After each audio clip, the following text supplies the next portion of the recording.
Hey, what's going on guys? Oscarmini here. This is the Infinix Note 7 which I purchased sometime in May, and since then I've tossed this device from being my daily driver to being the backup device I use. I even had to lay it in the drawer for some time while testing other devices actually before going back to it, and now in my opinion this is the best device from Infinix yet.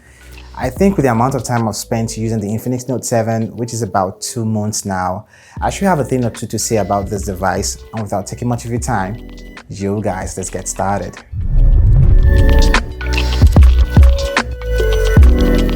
Now guys, I don't think I want to bore you all with a lot of back and forths, as I'll try to make this video as short as I possibly can. I believe you've probably seen a lot of videos or reviews on this smartphone by now. By the way, kindly subscribe to this channel and turn on post notifications if you are new here, as we really love you to join this awesome tech community. For those of us who still want to know what comes in the box with the Infinix Note 7, it is pretty straightforward. First off, on opening the box, you get to see the massive smartphone itself, which I should be setting aside for now. This other little box houses the paperwork, SIM ejector tool, a screen protector film, S-Club card and the TPU silicone case to protect the smartphone. Below that, you get the earphone with 3.5mm jack plug and the 18-watt fast charger, and that's basically what you get from within the box. On a closer inspection of the Infinix Note 7 itself, the main thing that gets it standing out is the size of the smartphone. Having to house approximately 7-inch display and a 5000 mAh battery makes it one hell of a huge device. The bottom side reveals a 3.5mm jack audio port, a mouthpiece opening, a micro USB 2.0 port, which honestly is one downside for me, the downfiring speaker grills, while the top side is pretty much bland. The left side on the other hand has just the dual nano SIM tray with a dedicated micro SD card slot, while the right side has all the buttons ranging from the volume rockers and the power button. Now, this power button here triples as the fingerprint sensor, which is a pretty fast one at that, and also the shutter button when in the camera app. Generally, you get a nice plastic build on the Infinix Note 7, but one thing to take note of is how massive it feels. Especially if you have small hands, it's definitely not going to be a one-hand device. I'm not saying this size is a bad feature, it's all about preference in this case or in this category. The display on this device is a 6.95-inch LCD panel, approximately 7-inch display, as that's likely what I'll be saying throughout this video. With a 1640 by 720 resolution, something I'm not sure I'm a huge fan of. This display is by no means terrible to look at. It's decent, but come on, Infinix could have packed more pixel per inch on this panel with a 1080p resolution. You get a form of Corning Gorilla Glass protection for this front panel, which isn't disclosed in the spec sheet, but back to the display, it is bright and can be used outdoors. You have a massive 7-inch panel with that cutout giving you an immersive media experience. It pretty much works for me.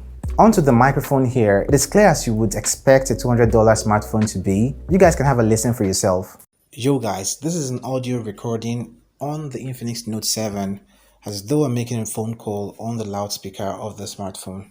The speakers on the other hand are quite loud. I wouldn't say the speakers on here are bass heavy, but thanks to the stereo setup here combined with DTS audio, it gives you better than average sounding audio, and you wouldn't go about easily blocking both speakers when consuming media or gaming with the Infinix Note 7. Here's an audio performance for the device also.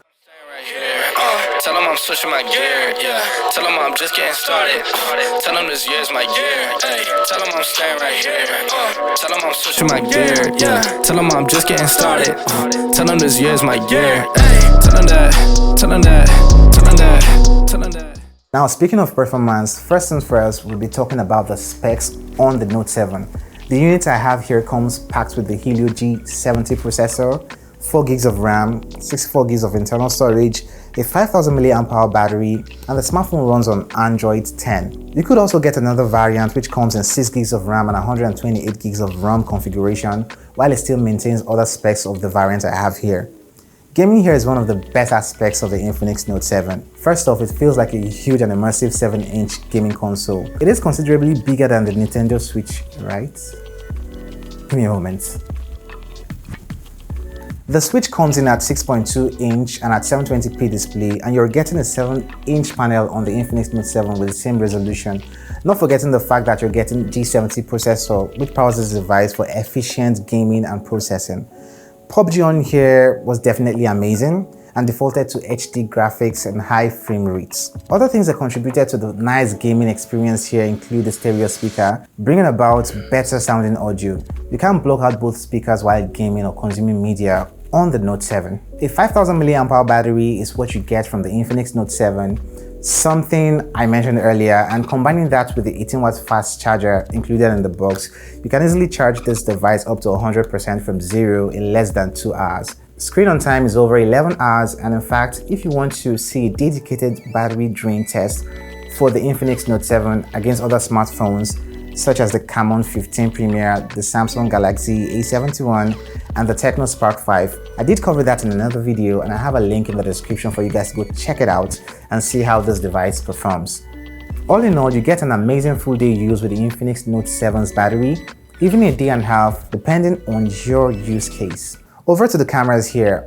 This circular camera setup at the rear is yet another aspect that makes this device stand out in terms of looks.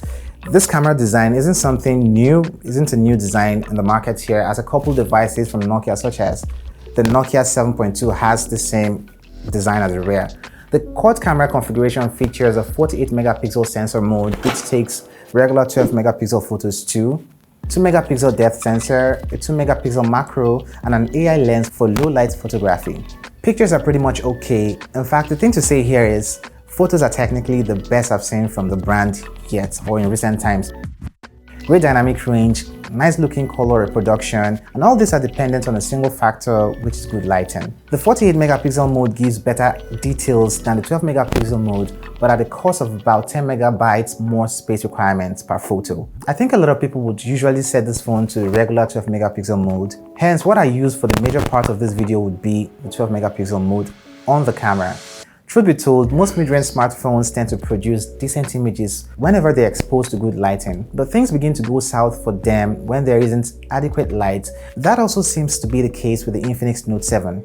The Super Night mode isn't the best thing since sliced red. It basically brightens up the scene, obviously better than a regular camera in low light situations, but doesn't do the best job for low light shots in my opinion. Let's not forget, gently tapping and holding on the power button acts as a camera shutter button. The front-facing camera, which is in that cutout or this cutout on the display, is a 60 megapixel sensor, offering good color reproduction and good photos, also with good lighting put into consideration. The photos here are close to what you get from the Tecno Camon 15 in my opinion, pretty much about the same color reproduction you get from both phones. There is a portrait mode also in the front-facing camera mode, basically the bells and whistles we get to expect from Infinix's camera app. When it comes to video, you are capped at 1080p 30 frames per second for both the front and rear facing cameras. You also have EIS to help you stabilize your video footage. The toggle to turn on the video stabilization is called anti-video. You should be able to see this for yourself. This is a front-facing camera video test on the Infinix Note 7 without the electronic image stabilization turned on. What do you think about this color reproduction on this camera? Honestly and generally speaking about the cameras on here, I wouldn't really fault this phone. It might not be the best or great camera phone that knocks you off your feet, but it actually gets a couple good things going on for it as regards the price here. Now, touching on the price, the 4GB and 64GB variant I have here goes for $200. I got mine for 80,000 naira here, and I have the updated pricing in the description below. So what are my final thoughts on the Infinix Note 7? Well guys, this is a well-rounded $200 smartphone. I can't really say there aren't certain things I wouldn't complain about for this device. The fact that you have micro USB port here is no longer cool, yet we have it on the smartphone. More resolution could have impacted on this 7-inch display, and this device would have gotten more or a better reception by both the fans and critics.